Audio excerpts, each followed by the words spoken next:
अल्हम्दुलिल्लाह वस्सलातु वस्सलामु अला मुहम्मदुर रसूलुल्लाह सल्लल्लाहु अलैहि वालिहि वसल्लम व ख़ातमुन नबिय्यीन।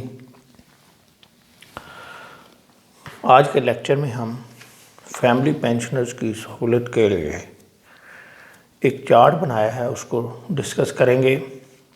इस चार्ट को इस चैनल की कम्युनिटी टैब पे भी लगा दिया जाएगा। आपके सामने यहाँ डिस्कस करेंगे, आप इसका स्क्रीनशॉट भी ले सकते हैं और अगर किसी को ज़रूरत हो तो इसको ईमेल भी किया जा सकता है। कमेंट में अपना ईमेल एड्रेस लिख दें, उस पर ये चार्ट जो है ये भेज दिया जाएगा। तो आए देखते हैं कि इस चार्ट में क्या है और इसको कैसे यूज़ करना है।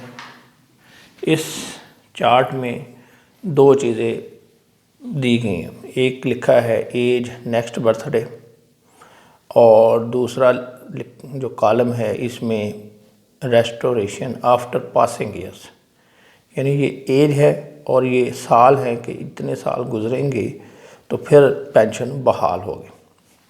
अब आपने सबसे पहला काम करना है एज को देखना है। एज कैसे डिटरमिन करनी है। फैमिली पेंशनर जो हैं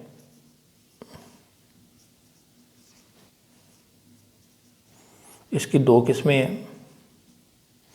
एक वो फैमिलीज़ हैं जो जिनके खावंद या हस्बैंड जिसकी वो पेंशन ले रही हैं वो ड्यूरिंग सर्विस फौत हो गए,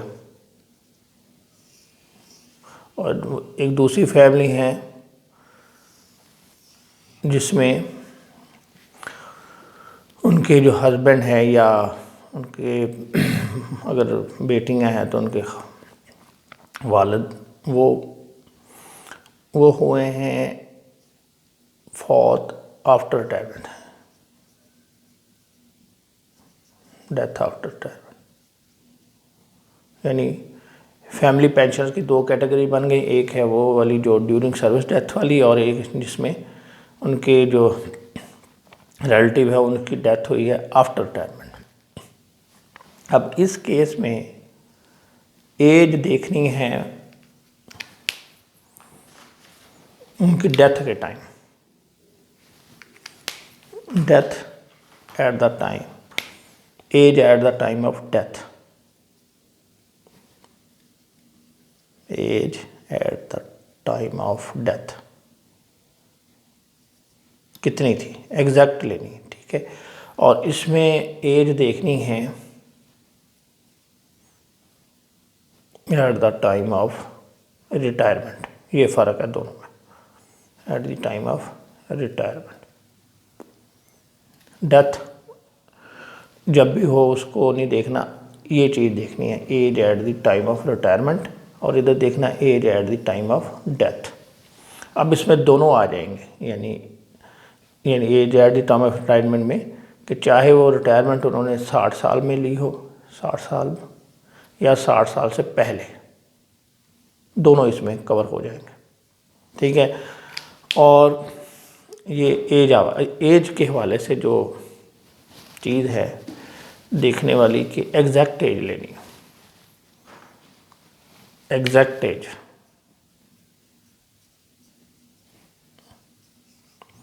यानी जब एज निकाली है तो अगर एज आ रही है सपोज 50 ईयर्स,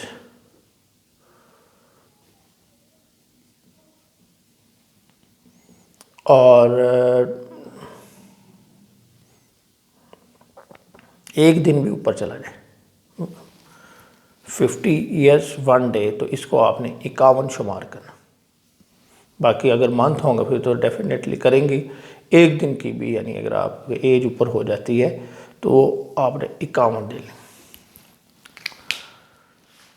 ये भी हो गया। अगर आपने इसका फार्मूला देखना हो तो वो लेक्चर मौजूद है इसी चैनल पर, उस पर आप कि डेट कैसे मालूम करनी है उसका फार्मूला है, उस फार्मूले की मदद से भी निकाल सकती हैं। और वैसे फैमिलीज़ को नॉर्मली पता होता है कि भाई उनके कितनी एज थी, अगर नहीं है तो आईडी कार्ड की हेल्प भी ले सकती हैं। या अगर कोई उनके सर्टिफिकेट्स पड़े हैं एजुकेशन, उससे भी देख सकते हैं। अब जब आपने एज देख ली तो फिर क्या करना है, इस एज के सामने ये देखने हैं ईएस कितने लिखे हुए। जैसे ये 57 है, 14 लिखा है, 53 ईयर्स एज है तो ये इसके सामने 16 लिखा है। तो फिर आपने उसी तरह ही जैसे अभी पहले हमने देखा कि डेथ ड्यूरिंग सर्विस में और डेथ आफ्टर रिटायरमेंट में, दोनों केसेस में इतने साल जो हैं आपने उसी यानी जिस साल डेथ हुई उसमें जमा कर लेने। तो जो भी साल निकलेगा उस साल में जाकर पेंशन जो है वो ड्यू हो जाएगी, ड्यू फॉर रेस्टोरेशन।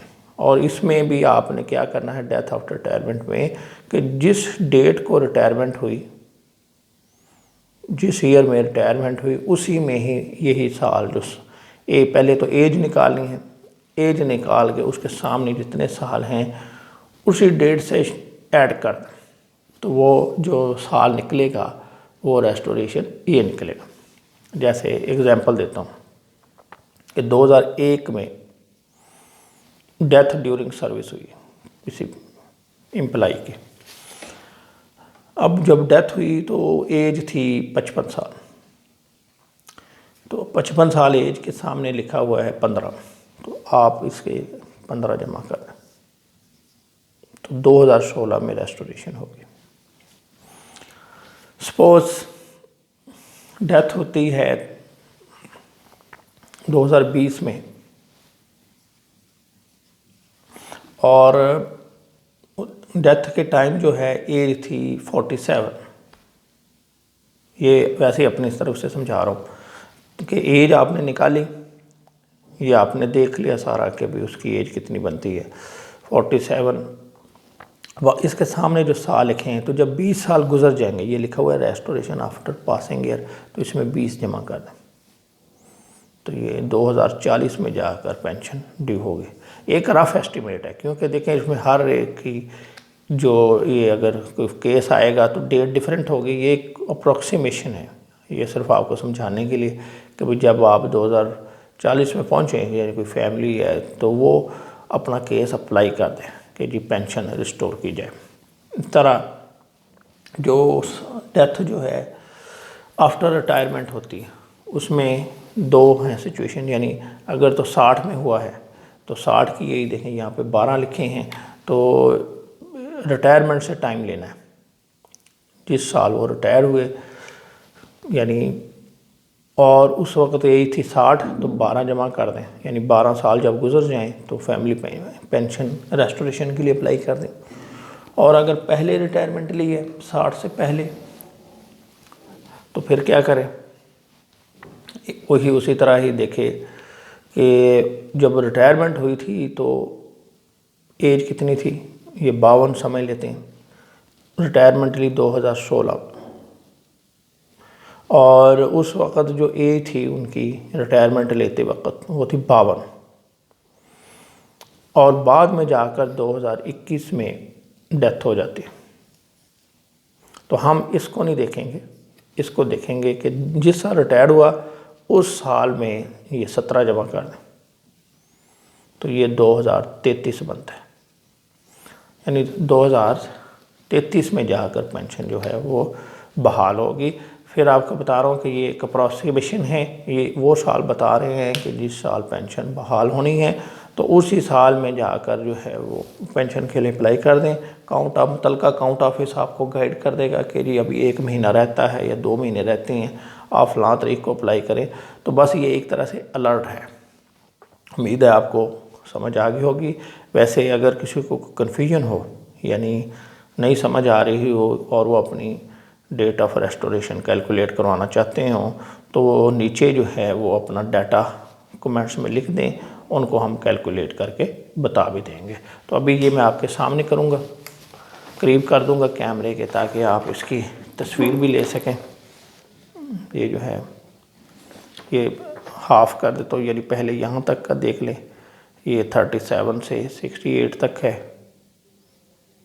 बल्कि इसको और थोड़ा सा ये यहाँ तक आप प्रिंट वो ले लें स्क्रीनशॉट फिर बाकी जो है वो आपको ये भी मैंने दिखा दिया, इसका भी आप स्क्रीनशॉट ले सकते हैं। इसको कम्युनिटी टैब पे भी लगा देंगे।